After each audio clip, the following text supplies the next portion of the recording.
Sure. No worries. Oh, look, I gotta go. The cavalry just turned up. Okay, bye. Corporal, what can I do for you?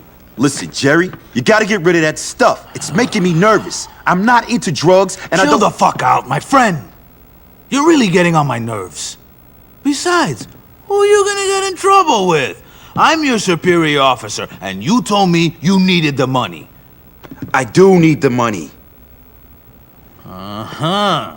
But you don't like drugs. I don't think they're a good scene. Me neither. But you like guns, huh? They don't give you a moral problem, I mean. No. Good. Because I know a guy who can sell all the guns we can get him, which is, trust me, quite a lot. I don't know, Sergeant. This is getting heavy. You'll make a whole pile of cash for nothing. Buy that sick brother of yours a whole lot of candy. What do I have to do?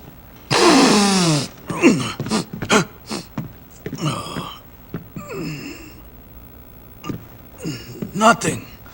Just go and pick up the money from him. He's down over by the docks. Hey, Vic. You want some of this, huh?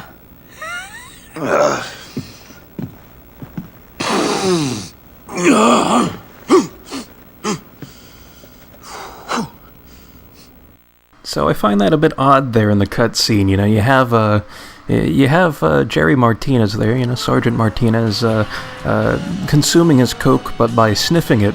And yeah, I mean, I just can't get into that idea. I mean, it just seems like it would be painful. You know, it's a carbonated beverage there, so all the bubbles and the fuzziness would be like grinding itself up in your nose cavities there. So, you know, I mean, I'm not a fan of what I see going on here. But, you know, I myself enjoy, you know, my can of Coke every once in a while. Nothing wrong with that, I don't think. You know, as long as you're not downing it, you know, 24/7 there, you know, shoving those soothing liquids down your throat. That's also something I'm not a big fan of right there. But either way.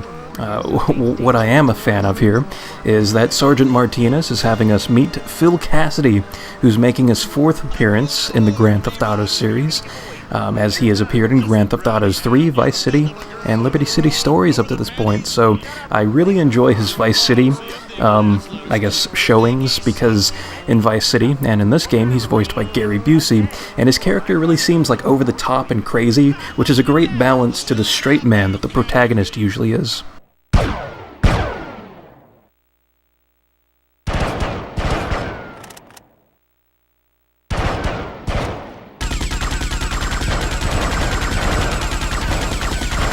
You must be Vic. Jerry told me about you. Hey, I used to be in the service. Yeah, listen. He said you'd have some money for me. Sure. Well, I ain't a bank. I don't have it on me, but I'll take you to it. Yes, so there is the legend himself, Phil Cassidy. Awesome stuff.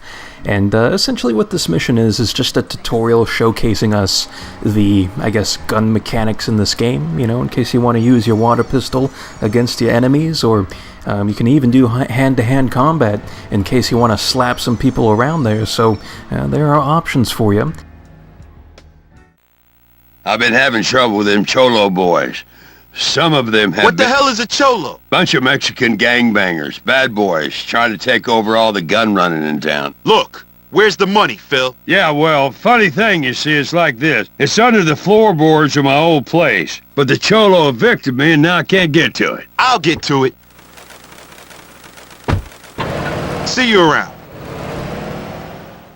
You know, I like that interjection that Vic had right there when he asked Phil, what the hell's a Cholo? You know, because he was confused. So, I mean, that tickled the slacks for me. Maybe some people not so much. You know, some people are poor sports, and then things of that nature. So, you know, I don't know. But anyways, so I suppose the plan of action here when taking out the Cholos that we need to take out is by first, on the outside, just kind of shooting off our pistol, which we've actually had since the first mission in this game, so that's pretty cool that they just kind of hand you a weapon like that, which to me actually acts a lot like this Fallout weapon, the 10mm pistol in the Fallout series. For some reason I just get vibes from that, just because of the way that maybe the controller vibrates or something, or maybe the way it's just able to shoot or the sound it makes. Yeah, I really don't know. I can't quite place my finger on it, but I definitely get vibes of that particular weapon from the Fallout series.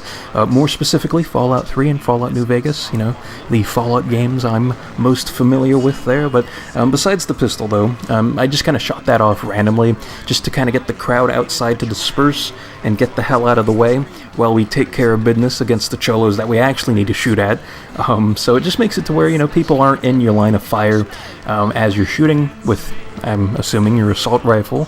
I find that that's the best method for taking care of these enemies here in the early game, but it also makes it to where, like, you can actually target the cholos that you're supposed to be killing, basically, because it's like with targeting, sometimes you'll find a situation where the game targets someone who you don't actually need to target, so it's kind of annoying. So that's another reason there for doing what I did.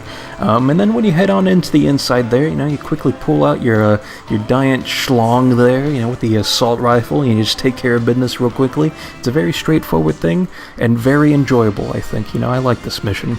It's good stuff. So yeah, that completes this mission, and you can see that after completing the mission, not only do we get a cash reward, but also Phil lets us use his shooting range, which is where we met him at. So very cool stuff. And we're getting a message here. Aunt Enid, don't get into any trouble, Victor.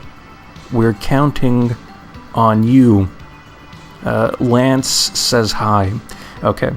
I suppose as we progress further into this game, we'll find out if that's the real Lance Van Stance that's being referred to. So, in the next part, we will be completing the mission for Sergeant Martinez called Conduct Unbecoming. So, until then, I will see you next time.